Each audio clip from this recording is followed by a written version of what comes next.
Maharashtra police टाइम्सच्या बातम्या पाहण्यासाठी आमच्या चॅनलला सबस्क्राइब करा आणि बेल आयकॉन प्रेस करा। नमस्कार, मी सुधा, महाराष्ट्र पोलीस टाइम्स मध्ये आपलं स्वागत आहे। पाहूयात आता महत्त्वाची बातमी।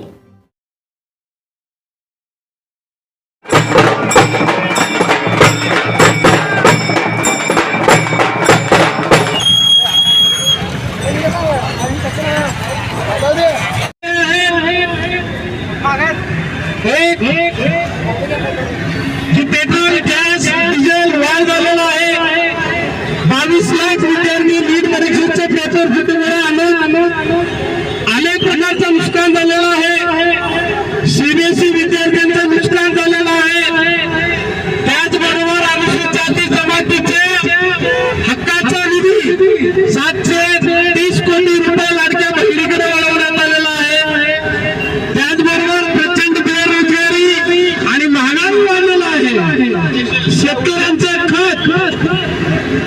शेतकऱ्यांचा खताचा भाव प्रचंड वाढला असून अक्कलकोटच्या शेतकऱ्यांना पीक विमा अजून मिळालेला नाही। याच्या विरोधात आजचा हा मोर्चा आहे। हा देश साधू संतांनी घडवला, हा देश महापुरुषांनी घडवला। या ठिकाणचं मोदी सरकार या देशाला संपवून टाकण्याचं काम करत आहे। या मोदी सरकारला भारतीय संविधानाचं काही देणं घेणं नाहीये।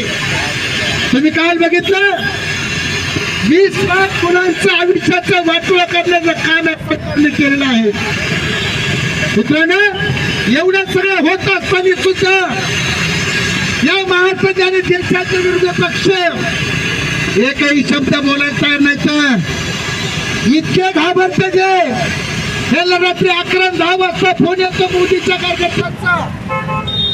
जर राष्ट्रवादीचा आमदार बोलला, काँग्रेसचा आमदार बोलला, तर या ठिकाणचे लोक यांना दमदाटी करतात आणि या ठिकाणी दमदाटी दिल्यानंतर एकही पक्ष या ठिकाणी यांच्या बाजूने बोलत नाहीये। आज महाराष्ट्रामध्ये बघतो आपण सगळेजण भावा आणि बहिणींना काय परिस्थिती देशामध्ये। या अशा परिस्थितीमध्ये आपण सगळ्यांनी संघटित होणं गरजेचं आहे। महाराष्ट्र पोलीस टाइम्स चॅनलला लाईक आणि सबस्क्राइब करा। धन्यवाद।